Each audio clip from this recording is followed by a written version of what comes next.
to study the first of two sessions on a particular chapter. So we're calling this the fulcrum of the entire universe. That sounds kind of heady, doesn't it? You'll see why. Because we believe this is the pivot of all history. Can you imagine that? And we're talking, of course, about Isaiah 53, a chapter so important, we're going to spend 2 evenings on it. This is the first of 2. So now we are in what's called Unit 2 of Isaiah. Isaiah is really in 2 halves, in a sense. And Unit 2 is chapters 40 through 66 to the end. And there's a shift, if you've been following through our commentary, there's such a shift in styles that are no less remarkable than the theme itself. The themes are different, the style is different. And we're leaning heavily on the Great Scroll, that complete copy of the book of Isaiah that was found in the Dead Sea Scrolls back in 1947. And we have the benefit of a proprietary translation from the Paleo-Hebrew into English by Dr. Peter Flint himself. And that's used by the International Standard Version Bible, which leads on this as its primary reference. The ISV relegates both the Masoretic text and the Septuagint as variants. It's a very unusual undertaking.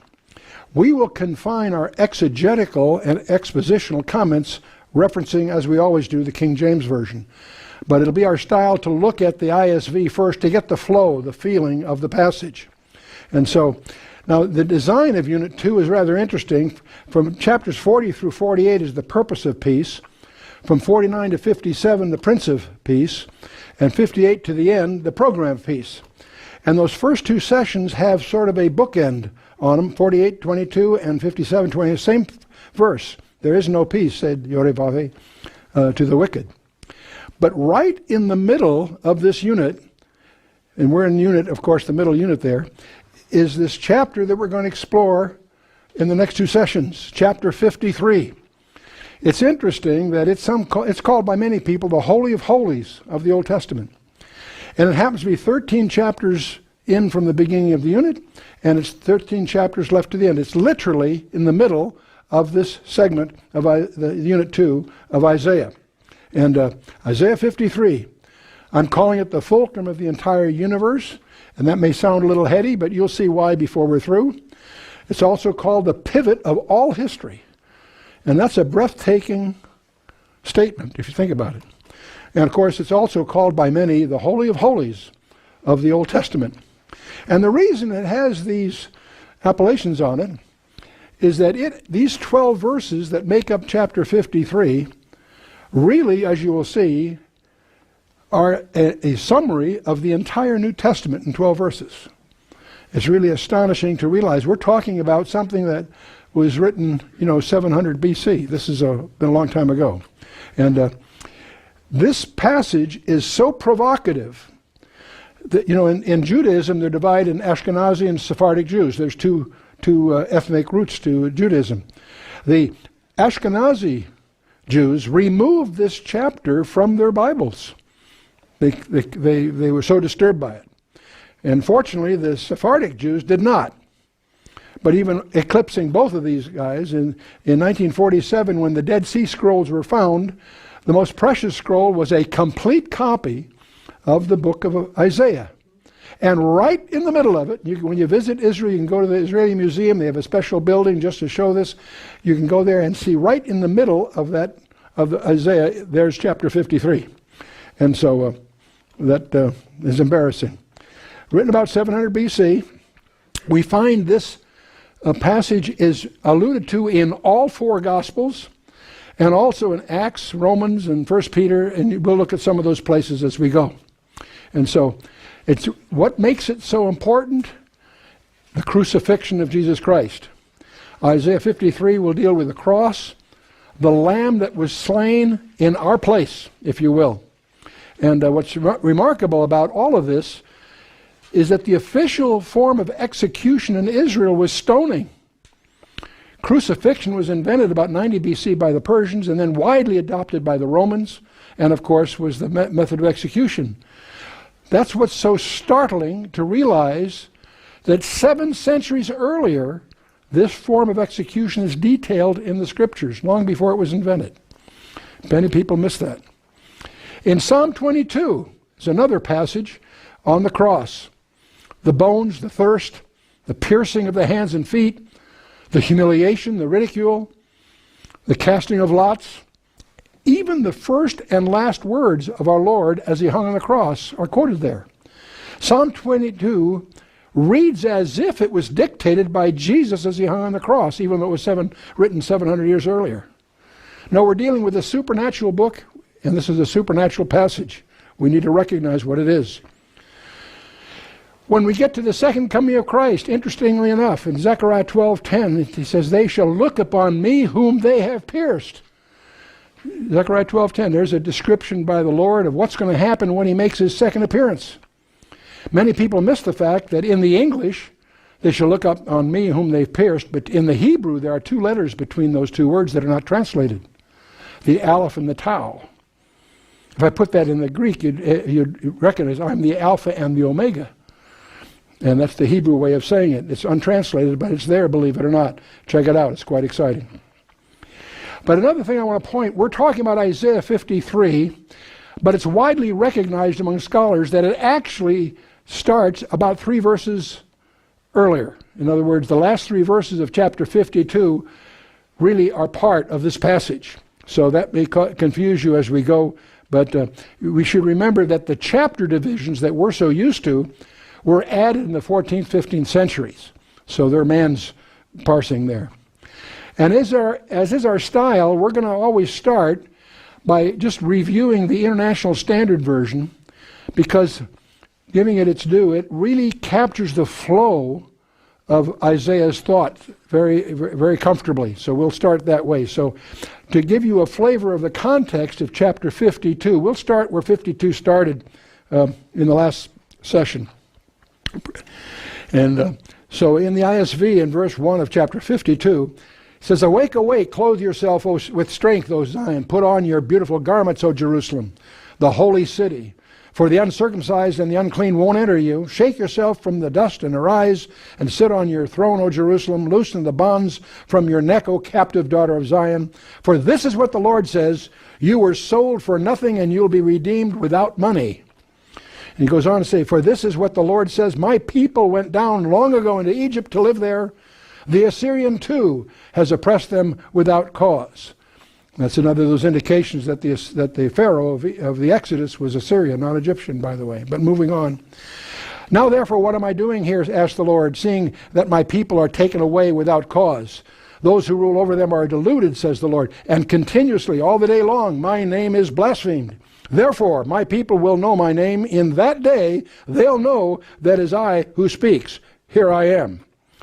For how beautiful on the mountains are the feet of one who brings news of peace, who announces good things, who announces salvation, who says to Zion, your God reigns. Listen, your watchmen lift up their voices. Together they sing for joy. They will see in plain sight the return of the Lord to Zion with compassion. Break forth together into singing, you ruins of Jerusalem, for the Lord has comforted his people and has redeemed Jerusalem. The Lord has bared his holy arm in the eyes of all the nations, of all the ends of the earth will see the salvation of our God. Depart, depart, go out from here, touch no unclean thing, go out from the midst of her, purify yourselves, you who carry the vessels of the Lord. For you won't go out in haste, nor will you go in flight, for the Lord will go before you, and the God of Israel will be your rear guard. He is called the God of all the earth. Well, that's the flavor of the the International Standard Version of Isaiah. And you get the flavor that this is obviously messianic. It's obviously alluding to the time when the Lord has come back to redeem Israel. We're going to see a shift of focus here in the next verses to the suffering servant. Up till now, it's a sweep of the second coming, if you will, as we saw last time. But now we see a change of subject, a refocusing, a sharpening of the focal length, if you will, to the suffering servant himself. We're shifting to a person. Let's see, we're at Isaiah 52, verse 13, 3 verses before the end of the chapter here. In the ISV, it reads as follows. Look, my servant will prosper, and he will be exalted and lifted up and will be very high. Just as many were astonished at you, so was he marred in his appearance more than any human. and his form beyond that of human semblance. So will he startle many nations. Kings will shut their mouths at him, for what they had not been told them, they will see, and what they had not heard, they will understand. Now, let's shift this to the King James. We'll unpack it piece by piece. Start picking it up at Isaiah 52, verse 13. Behold, my servant shall deal prudently. He shall be exalted and extolled and be very high. As many were astonished at thee, his visage was so marred more than any man, and his form more than the sons of men. So we see here, and even the King James, you recognize right away there's a change of focus from the world at large, the second coming, to the person, my servant. He'll deal prudently. And shall be exalted and extolled and be very high. And we all remember in John chapter 3, verse 14, where Nicodemus comes to Jesus, and for the first time in the entire Bible, Jesus explains the bizarre event of Numbers 21, where God tells Moses to make a brass serpent and put it on a pole and all that to cause the healing there. Nowhere in the Bible is that weird technique explained until you get to Jesus explaining to Nicodemus, where he says, as Moses lifted the serpent in the wilderness, so shall the Son of Man be lifted up. And that gives rise to the most famous verse in the Bible. For God so loved the world that he gave his only begotten Son. John 3:16. So he will be exalted and extolled and be very high. I'm always intrigued when I go to Israel. I've got some theory, somebody has a theory that the cross is really not that high, and they talk about that. They haven't read Numbers 21, they haven't read John 3, and they haven't read Isaiah 52:13. It's just an example. No, it was high by design, but we'll move on here. And then we have this verse 14, in which even the King James translators deliberately toned it down because they didn't think you could handle the literal. In your King James it says, and many were astonished at thee, his visage was so marred more than any man, and his form more than the sons of men. If that confuses you, that's deliberate. That passage actually should read more like this. So marred from the form of man was his aspect, that his appearance was not that of a son of man. Jesus was so abused in the torture and all of that, he was not recognizable as human. In fact, Isaiah tells us a detail that is missed in all the New Testament movies and stuff. From Isaiah 50, verse 6, we know that they had ripped off his beard, if you can imagine that. We dealt with that before. We'll go on here. Verse 15, so shall he sprinkle many nations. And the word sprinkle there is the same word that's used in ritual sprinkling that's done by one who's pure and innocent. It's a priestly term. So shall he sprinkle many nations, the king shall shut their mouths at him. For that which had not been told them shall they see, and that which they had not heard shall they consider. And we explored that in a previous session. That's the exact passage that refers to this confused Ethiopian treasurer that Philip is supernaturally brought to explain. And we covered that before, so I'll leave you with that for now. But so that's the encounter. That's, I believe, the encounter with the Ethiopian treasurer that we explored in Acts chapter 8. Okay, now we're in chapter 53, and is our style. Let's look at it first, just an overview as the International Standard Version would render it. 53, verse 1. Who has believed our message? And to whom has the arm of the Lord been revealed? For he grew up before him like a tender plant, like a root out of a dry ground. He had no form, and he had no majesty that we should look at him, and there's no attractiveness that we should desire him. He was despised and rejected by others, and a man of sorrows, intimately familiar with suffering, and like one from whom people hide their faces. And we despised him and did not value him. Surely he has borne our sufferings and carried our sorrows. Yet we considered him stricken, struck down by God and afflicted. But he was wounded for our transgressions, and he was crushed for our iniquities. And the punishment that made us whole was upon him, and by his bruises we are healed. All we like sheep have gone astray. We have turned, every one of us, to his own way. and the Lord has laid on him the iniquity of us all. He was oppressed, and he was afflicted, yet he didn't open his mouth.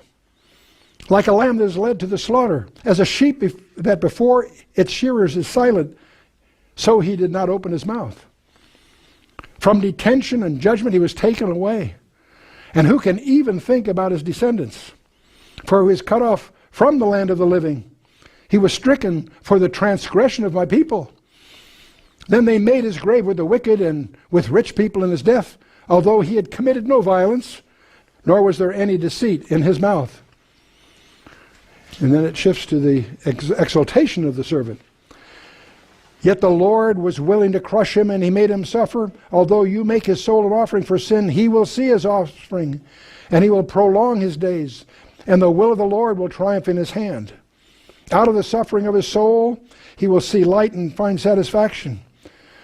And through his knowledge, his servant, the righteous one, will make many righteous, and he will bear their iniquities.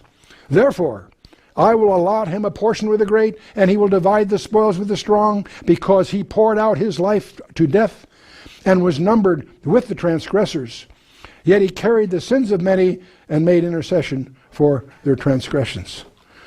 Wow, okay, that's the ISV. You get the flavor of it. It's so close to the King James, it sounds even familiar with a modern translation. But let's shift gears and take a look at piece by piece.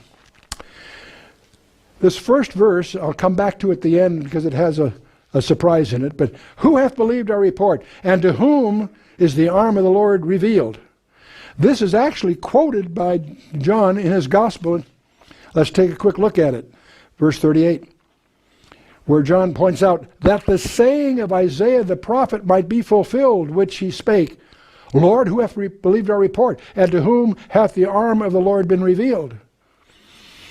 That's a quote, obviously, from what we just read. Then he goes on to comment, therefore they could not believe, because that Isaiah said again, he hath blinded their eyes and hardened their heart, that they should not see with their eyes nor understand with their heart, and be converted, and I should heal them.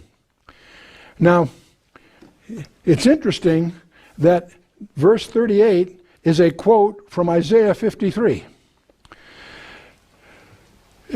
The second part is a quote from Isaiah chapter 6. And I was just joyed for tears. As a teenager, I ran into this, and I just regard verse 39 as a treasure. Because that verse saved me hours of boring library research, researching all these wannabes that try to explain there are really two Isaiahs and all the so-called Deutero-Isaiah nonsense. You can waste a lot of time. Why is it a waste of time? Because here, John cuts through it all. Because the Isaiah that quoted from Isaiah 53 and the Isaiah that quoted from Isaiah 6, he says, therefore they could not believe, because that Isaiah said again. In other words, John is telling us, the Bible is telling us, there's one Isaiah. The guy that wrote Isaiah 6 is the same guy that wrote Isaiah 50. And knowing that will save you a lot of money buying wasteful, nonsense commentaries, and it'll save you a lot of library time chasing these foolish errands. But we'll move on here. He continues, these things said Isaiah when he saw his glory and spake of him. In other words, that all occurs in Isaiah chapter 6. It says, nevertheless, among the chief rulers and also many believed on him, but because of the Pharisees they did not confess him, lest they should be put out of the synagogue. One of the interesting observations I've made from my own Bible studies is that you can find many Pharisees and priests that were at least secretly believers in Christ. You can't find any Sadducees that did. The people that were extremely conservative, some saw through it and saw their Messiah. The so-called liberals of that day, the modernists of that day, I'm not saying they didn't get saved. I cannot find any place in the scripture where it's recorded that they did, by the way. That's a caution flag of a different kind. We'll move on here. Anyway, this is quoting Isaiah 6. It may surprise you to realize that the execution of the Messiah was predicted in the Old Testament. In Daniel chapter 9, the famous 70 weeks prophecy, it says that the Messiah shall be cut off, karat. That term is the term cut off is to cut off, kill, execute for a capital crime. shall the Messiah be karat, but not for himself. And the people of the prince that shall come shall destroy the city and the sanctuary. It goes on. I just want to remind you, that should be a review. If you know about the 70 weeks, it predicts the execution. If you're not familiar with the 70 weeks, it's probably one of your most important studies to really understand what's behind all of that. Let's get back to Isaiah 53. Now we're down to verse 2. We're making progress here. For he shall grow up before him as a tender plant, as a root out of a dry ground. He hath no form nor comeliness, and when we shall see him, there is no beauty that we should desire him. And so those of you that are interested in Jesus' childhood, you may be surprised to discover there's an allusion to it in Psalm 69. He obviously came from a very unhappy childhood. And so it's also interesting that it speaks as a root of a dry ground. And the root of David, if you will. And it's well, in Isaiah 11, you may recall, it mentions in verse 10 of Isaiah 11, that in that day there shall be a root of Jesse, which shall stand for an ensign of the people, and to it shall the Gentiles seek, and the rest shall be glorious. That allusion to a root of Jesse is biblical from Isaiah 11. It's also a label that we see emerge in Revelation chapter 5, when the Lamb that picks the seven-sealed book to open the seals, he's the root of Jesse. And that's one of his titles. And so we'll move on here for this thing here. Verse 3. He is despised and rejected of men, a man of sorrows and acquainted with grief. And we hid, as it were, our faces from him. He was despised, and we esteemed him not. And that "we" there, by the way, refers, of course, to Israel on the one hand, but it also includes us as Gentiles. So don't fall into those traps. Recognize that we are all people. There's a great deal of abuse through the centuries where people tried to call the Jews the Christ killers. If you want to blame somebody for the crucifixion of Christ, blame me. It was my fault because of my sins that were on that tree. Matthew 27 highlights all of this for us. They spit upon him, they took the reed and smote him on the head, and after that they had mocked him. They took the robe from off him and put his own raiment on him and led him away to crucify him. So you're all well familiar with this thing. And they even ripped off his beard, as I mentioned before. Get down to verse 4. We're making progress here. Surely he hath borne our griefs and carried our sorrows. Yet we did esteem him stricken, smitten of God, and afflicted. One of the shocking things I want you to really carry away from this study is to realize in these 12 verses that we are exploring, we have the summary of the essence of all Paul's epistles put together. It's all summarized here in these few verses in the Old Testament. Surely he hath borne our griefs and carried our sorrows. I want you to notice as we go through this whole passage, the substitutionary character that's not only declared, it's emphasized. He didn't just die. He fulfilled specifications so that he bore it all for us. The substitution is the key thought all the way through here. Matthew 8 mentioned that it might be fulfilled which is spoken by Isaiah the prophet, saying, he himself took our infirmities and bare our sicknesses. Even Matthew in chapter 18 emphasizes that in the gospel itself.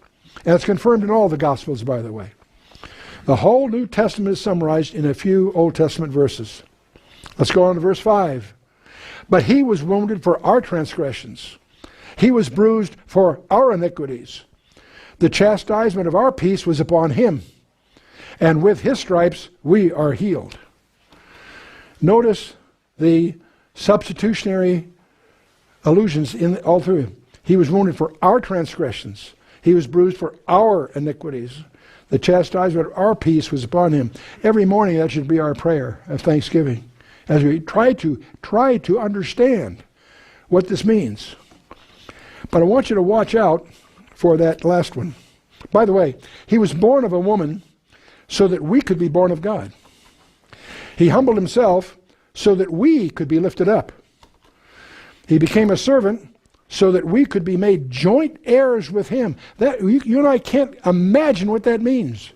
That we're joint heirs with him? Wow. He suffered rejection so that we could become his friends. He denied himself so that we could freely receive all things. He gave himself so that he could bless us in every way. All the way through here, there's that antiphonal concept. But I want to come back to this fourth element of verse 5 because it's widely misunderstood or misapplied. He was wounded for our transgressions, bruised for our iniquities, chastisement of our peace is upon him, and with his stripes we are healed. Watch out for that one, because many, and I'm guilty of it too in my earlier years, I'm indebted to my friend Ron to remind me not to let this one slip by. It's misapplied. Did the cross of Christ purchase physical, that is medical healing? Many people take that verse and apply it that way, and that's dangerous, surprisingly so. If that was true, Paul didn't know that. Did you know that? Because he gave Timothy bad advice concerning his frequent sicknesses. He left Trophimus in Miletus sick in 2 Timothy 4. Because we're talking about medical healing. It's not talking about that here. If Christ purchased physical healing, Peter didn't know that. He wrote 2 letters dealing with suffering and the Christian life. So what's the contradiction here? There's a caveat I want you to be aware of. The context of Isaiah 53:5 is soteriological. It has to do with salvation, not medical healing. It's the healing from the effects of sin. That's what it's all about. And 1 Peter 2:24 is your anchor for this. Peter points it out. Who his own self bare our sins in his own body on the tree, that we, being dead to sins, should live unto righteousness. And then he quotes this very passage, by whose stripes ye are healed.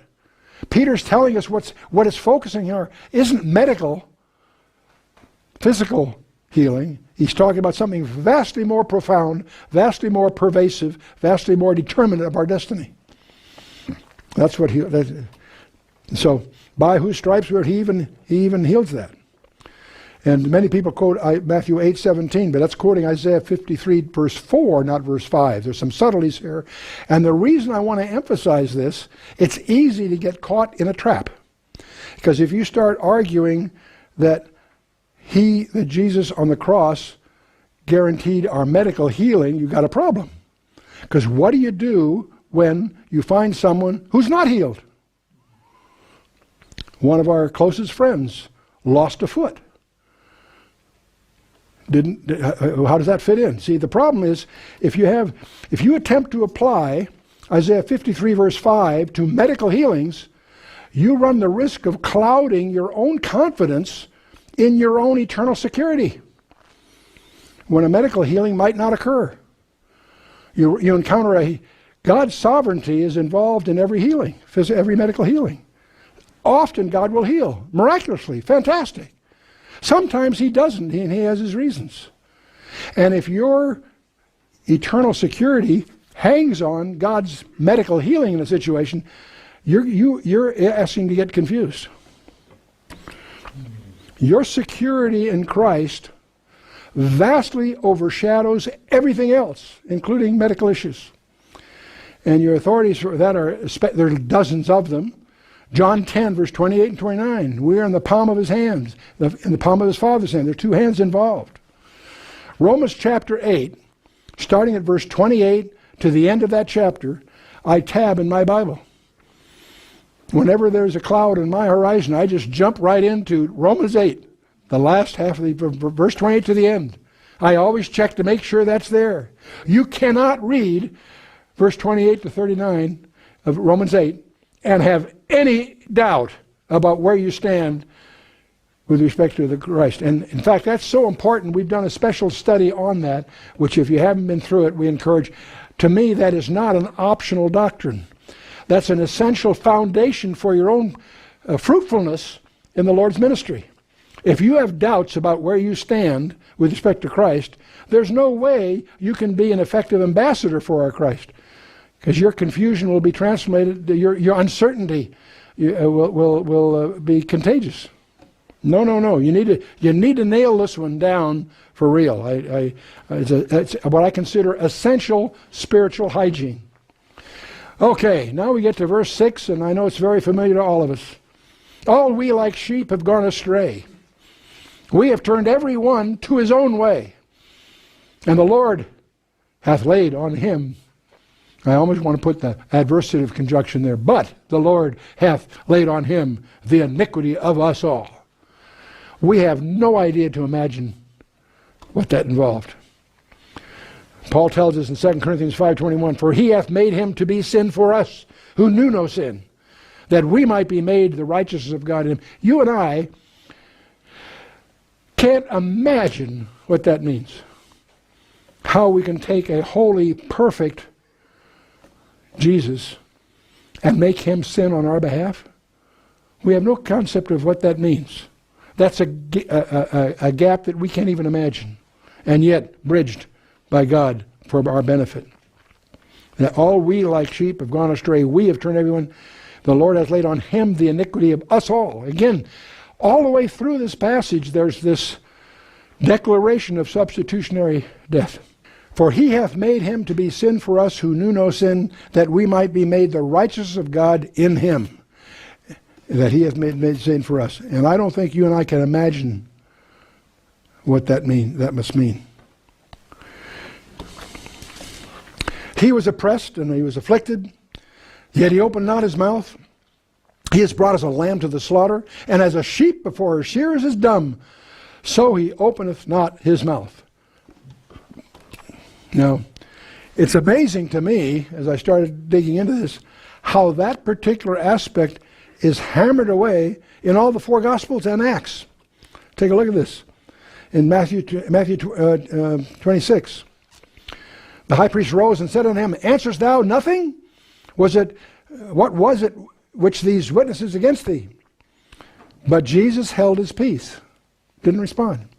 Until the high priest, then the high priest answered and said unto him, I adjure thee by the living God that thou tell us whether thou be the Christ, the Son of God. He's putting him under oath, and the law required him to respond, so he did. Jesus said to him, thou hast said, nevertheless I say unto thee, hereafter shall ye see the Son of Man sitting on the right hand of power and coming in the clouds of heaven. You know, it always amazes me when I find these critics say that Christ never said he was God. They haven't read their Bible. He not only said it, he said it under oath, and that was the reason they executed him, because of that claim.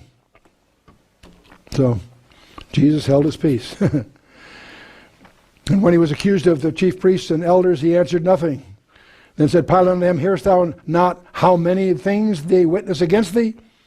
But he answered him to never a word, insomuch that the governor marveled greatly. He answered nothing. He answered never a word. If you do your study, you'll discover that the personal representative of the ruler of the world declared him innocent 7 times and tried every administrative trick he could think of to get out from under this decision. And so, in Mark chapter 15, the chief priest accused him of many things, but he answered nothing. And Pilate asked him again, answering, answerest thou nothing? Behold, how many things they witness against thee. But Jesus yet answered nothing, so that he marveled. When Pilate finds out he's a Galilean, I can lay this on Herod. So he gets Herod into the picture. But even when he's before Herod, then Herod questioned him with many words. But he, that's Jesus, answered him nothing. There again. He never made defense of himself, even though he's innocent. And when Pilate therefore heard the saying, he heard that he's the Son of God, he got kind of shook. When Pilate therefore heard that saying, he was the more afraid. And he went again into the judgment hall and said unto Jesus, whence art thou? But Jesus gave him no answer. There again and again. It intrigued me how often that is hammered away in the New Testament. When you get to the book of Acts, we have the encounter with the Ethiopian treasurer, and Philip is there. And the Ethiopian treasurer is reading, it tells in verse 32, the place of the scripture which he read was this. He was led as a sheep to the slaughter, and like a lamb dumb before a shearer, so he opened not his mouth. In his humiliation, his judgment was taken away. And who shall declare his generation? For his life is taken from the earth. The very passage that confused the Ethiopian treasurer is the passage we're looking at. He went to Jerusalem to worship. He's on his way home confused because he heard the Messiah had come, but he's been killed, so he's confused. And the Lord supernaturally gets him tutored there. But even this whole issue of not opening his mouth and so forth, the very passage that was at issue last time. Well, let's move on. We're at verse 8. He was taken from prison and from judgment. And who shall declare his generation? For he is cut off out of the land of the living. For the transgression of my people was he stricken. Who shall declare his generation? It's absolutely astonishing to realize the person we're dealing with was the Creator himself. He was crucified on a cross of wood, yet he made the hill on which it stood. It's astonishing to watch the crucifixion when you realize who is being crucified. At any time you could have said, enough already, I'm out of here. What held him to the cross? It wasn't the nails. It was his commitment to you and me. His love for you and I. Whew. And let's take a look at a couple places here. Matthew 27. And Jesus stood before the governor, and the governor asked him, saying, Art thou the king of the Jews? Jesus said, Thou sayest. And when he was accused of the chief priests and the elders, he answered nothing. But said Pilate unto him, Hearest thou not how many things they witness against thee? And he answered him never a word. Insomuch that the governor marveled greatly. Pilate was impressed. Now at that feast, the governor was wont to release unto the people a prisoner whom they would. And they had then a notable prisoner called Barabbas. You all know the story. But I urge you to study the predicament of Barabbas. Very interesting one. Pay attention to Barabbas. Why? Because the guilty and the innocent change places. The one that was guilty was declared innocent, and the one that was innocent was declared guilty. And why is this so important? Because you and I are in Barabbas' shoes. Everything that was true of him is true of you and me. We know we're guilty. We know he's not. He was innocent. And yet we change places. Our guilt was placed on him. Wow. And vice versa. 7 times Pilate declared him innocent. Starting in Luke 23, there's 25 verses you can go through. Then said Pilate to the chief priests and the people, I find no fault in this man. A few verses later, as soon as he knew that he belonged into Herod's jurisdiction, he said Herod to himself, who also was at Jerusalem at the time. Then he questioned him in many words, but he answered him nothing. Behold, I've examined him before you, Pilate speaking, have found no fault in this man in touching these things whereof you accuse him. Pilate, if you go through it, actually says this 7 different ways. Okay, we get to verse 9. We're getting there. And he made his grave with the wicked and with the rich in his death, because he had done a violence, neither was any deceit in his mouth. You know, that's kind of strange. He made his grave with the wicked, and yet he's with the rich. That sounds like a paradox, doesn't it? How interesting it is. It's interesting that his grave is in an area that's surrounded by other graves. But strangely enough, Andrew Bonar, in his commentary on Leviticus, builds a description of the tomb of Christ by being carved out of the rock as being Levitically clean, even though it's in that. He describes the garden tomb. As you read his commentary, it's quite impressive, especially if you visited there, you know what it's like. You see the description there. The shocker is that Andrew Bonar's commentary on Leviticus was published 40 years before General Gordon discovered what we now call the garden tomb. That blew me away when I first discovered that. And he described, just from the text of Leviticus, Andrew Bonar put together what we now take for granted having seen it there. There are actually, believe it or not, 18 specific specifications in the biblical text that the garden tomb fits. They don't present it that way. They present it just as being representative. They don't oversell it. To their credit, I understand that. On the other hand, I can tell you candidly, having spent a lot of time on this one, I happen to believe, that doesn't mean I'm right, but I happen to believe the garden tomb is the tomb. And I have 18 specifications that support that. And so It was clearly the tomb of one of the richest people in the area. And so it was among the graves of the wicked, and yet it was the rich in death. That is very accurate there.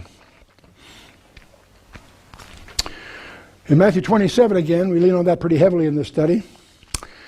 Starting verse 57. When even was come, there came a rich man of Arimathea named Joseph, who himself was Jesus' disciple. He went to Pilate and begged the body of Jesus. Then Pilate commanded the body to be delivered. That's an interesting verse, because you need to realize an average person couldn't go make an arrangement to go see the personal representative of the ruler of the world. Joseph was obviously one of the most connected, most influential people alive at that time. He also, the Roman law seems to imply that he also had to be the next of kin to get the body. And it's my understanding that there was a dialogue between Pilate. He was amazed when Joseph comes for that request. He says, you're going to take this brand new tomb you set aside for your family, and you're going to give it to this criminal? And Joseph says, oy vey, it's just for the weekend.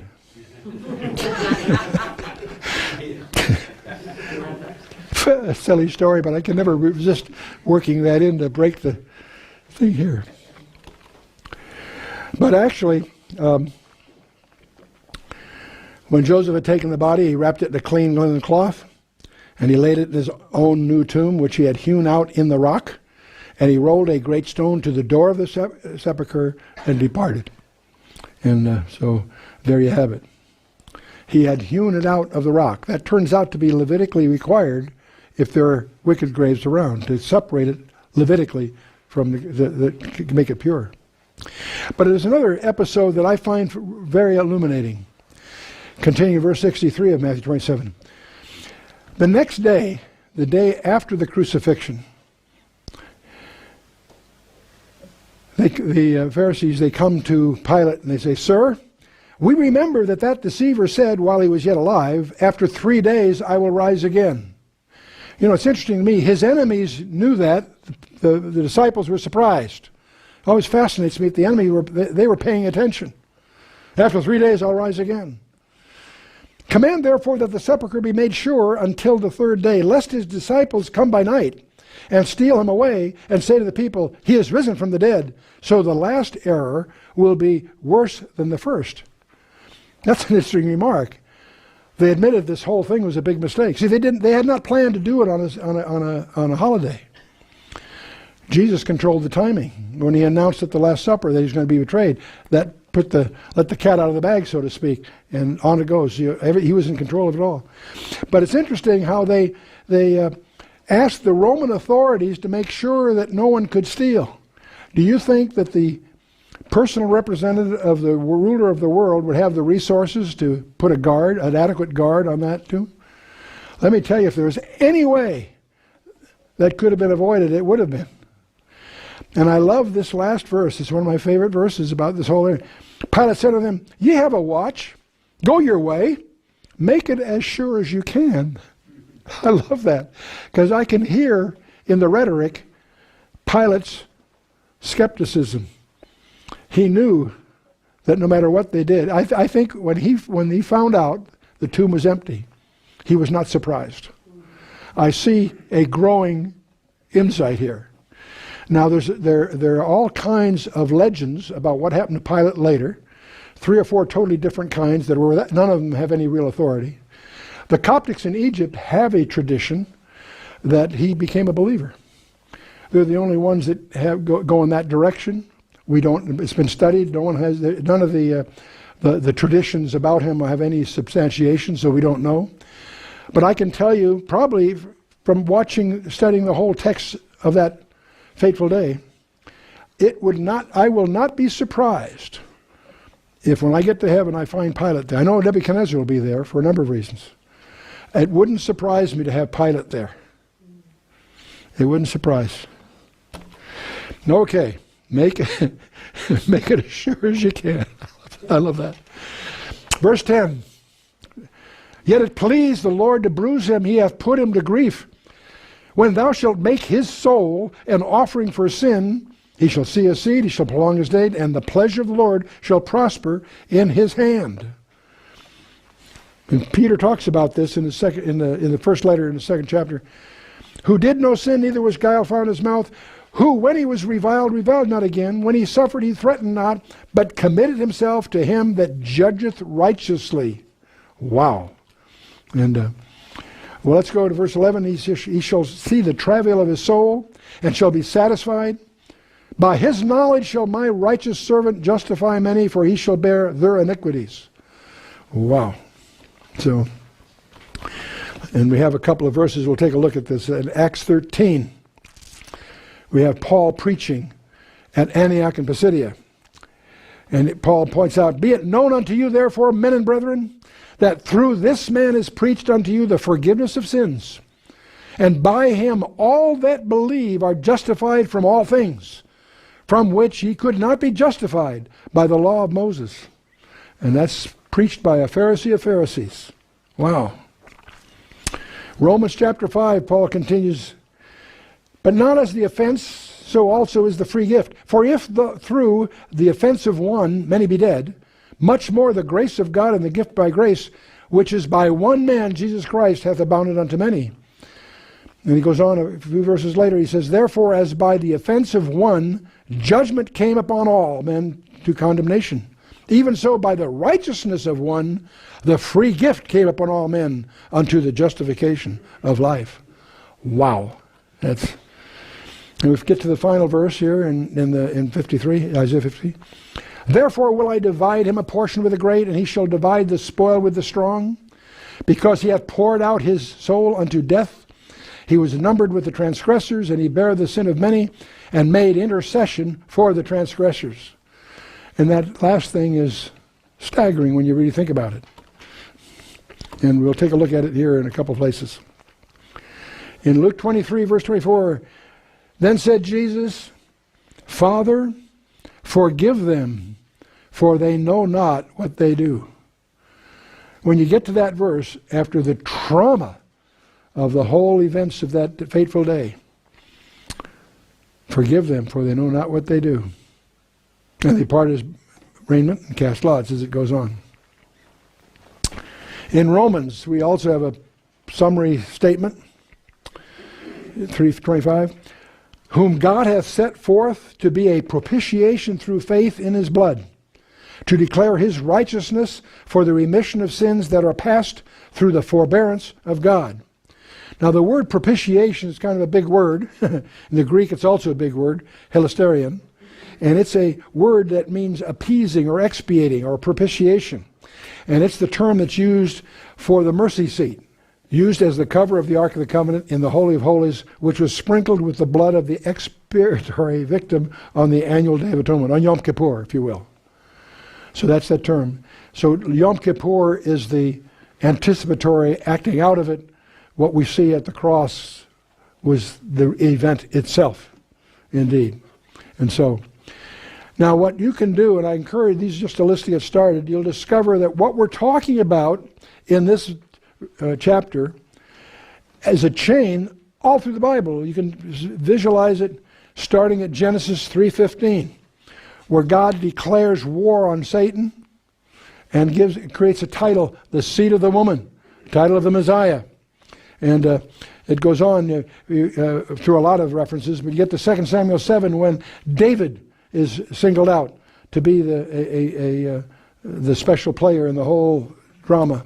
You get to Psalm 2 where God is going to actually have war with those on the earth that are against him. Psalm 2 is a discussion among the three members of the Trinity, Father, Son, and Holy Ghost. Fascinating chapter.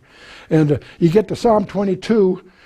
The first 18 verses sound like they were declared by Christ as he hung on the cross. And Isaiah 7, we have the virgin birth declared. And we have 9:6, you see it on your Christmas cards.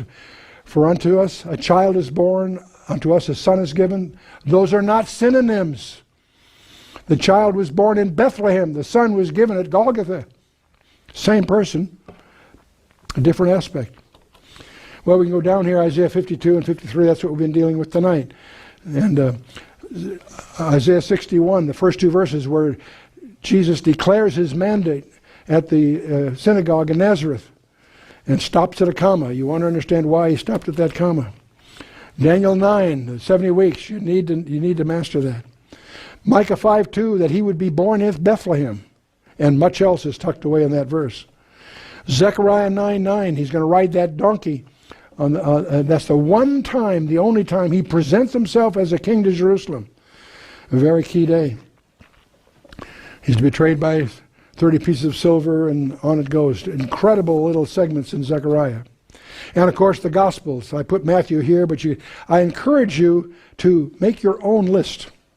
Make your own study. Track the Advent, the first Advent of Jesus Christ throughout the Bible. When you take the second Advent, you'll discover it has a fork. There's two different groups of things you'll discover, but that's a whole other study. We'll go at another time. I want to come back to this first verse. Who hath believed our report? To whom is the arm of the Lord revealed? Almost everybody that studies Isaiah 53 recognizes it as a piece of prophecy. It may come as a shock to realize that Isaiah 53 actually hasn't happened yet. What do I mean by that? Technically, this passage has not been fulfilled yet. Why? Because what it's really recording, to whom is the arm of the Lord revealed? It's recording the rejection of Israel and their subsequent discovery of their Messiah. See, it speaks of the nation of Israel discovering that Jesus is their Messiah. It is a prediction of their initial rejection and their subsequent discovery. What you're really reading there really technically applies to that lifting of the fog when the nation Israel realizes Jesus all this time is their Messiah. That hasn't happened yet. Is it coming to happen? Yes. And is that the world going to be changed? That's when you have the 144,000, all that going on. But so I want you to be sensitive to that. In any case, that's going to be a subject of coming chapters. We'll get into some of that. Just be aware of that. I don't want to... What's our epistemology? Is the study of knowledge, its scope and limits. What is our epistemological approach to this whole subject here? Well, the first thing we do is to establish the integrity of the design. We're talking about the Bible. To understand its integrity as a single piece. What do I mean by that? We have 66 books that were penned by over 40 authors, 40 some odd, we don't know how many exactly, at least 40. And all this occurred over several thousand years. Okay? The basic premise under our epistemology is the following. We have two critical, we have in our possession an integrated message system. My technical specialty is the information sciences, and the discovery you need to make for yourself is the integrity of the design of the 66 books. The use of idioms, the realization that it had to be designed by a single author. It's an integrated, I don't mean just thematically, even down to the details you'll discover it bears design. 66 separate books, over 40 different guys who didn't even know each other, over thousands of years.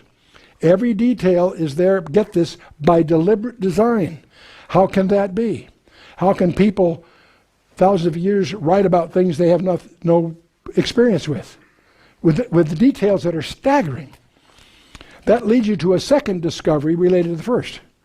That means the origin of this package, this message system, had to come from outside the dimensionality of time. Thanks to Einstein, we know that time is a physical property. God is not somebody who has lots of time. He's outside time altogether, and he demonstrates that by when he sends us this message that demonstrates he's outside time. We need to grasp that. Okay? Now, so the first thing we do, we establish the integrity of design, and what we discover then, that Jesus is on every page. He's not just in the New Testament. He is throughout the whole package. That establishes the identity of who Jesus Christ is. He's on every page in the Bible.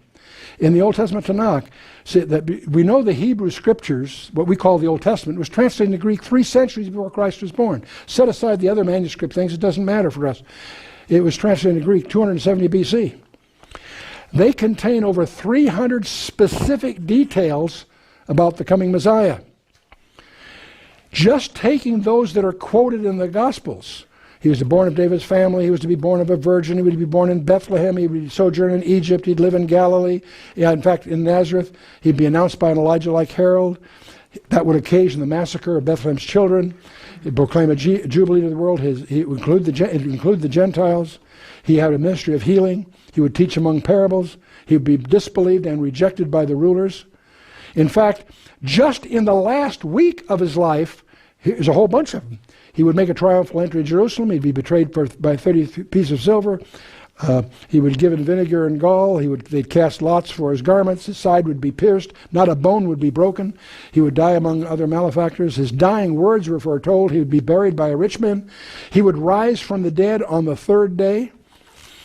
And his resurrection would be followed by the destruction of Jerusalem 38 years later. Wow. Okay. So our approach is, okay, we establish the integrity of design. It describes the identity of this person called Jesus Christ. And while he is on the earth, he authenticates the rest of the package. That's not circular reasoning because it's composed of 40 different books. You follow what I'm saying? That's the 66 books, the 40 authors, so on. So that's the approach. Well, what we've done tonight is in what we call session 19 of our commentary. We've explored the exegesis and exposition and the personal implications for you and me. What we're going to do next time is we're going to look at the same passage from another point of view. We're going to review some discoveries that have been made about the text itself that are absolutely mind-boggling. And they have apologetic implications. So that's what we're going to explore next time. That will carry you. Tonight you could consider it devotional in a sense, because we really are trying to come to grips with the incredible event that occurred on that wooden cross erected in Judea some 2,000 years ago. Next time, we're going to come away with some tools you can use, apologetic. When people challenge you, why do you believe? You're going to learn some things next time that will hopefully be useful in a practical sense. So I'm not going to give you more reading to do. I encourage you to spend your week rereading exactly the things that we've been talking about. But I'm going to give you a challenge. And if you catch this challenge, keep it a secret till next time, because I want everybody else mystified by it. I'm putting a paragraph on the screen. And I want you to see if you can find the surprise hidden in this text. The discovery will provide a key to our next session. There's something very strange here. Can you identify it? On the screen it reads as follows. Upon this basis, I'm going to show you how a bunch of bright young folks did find a champion. A man with boys and girls of his own, a man of so dominating and happy individuality that youth is drawn to him as is a fly to a sugar bowl. It is a story about a small town. It's not a gossipy yarn, nor is it a dry, monotonous account full of such customary fill-ins as romantic moonlight casting murky shadows down a long, winding country road. That's just a paragraph. It contains a surprise. There's a secret there that you can identify if you're clever. I'll let you study that between now and next week. But if you figure out what the secret is, don't tell anyone, because you'll spoil my fun for next time. So with that, let's bow our heads with a word of prayer.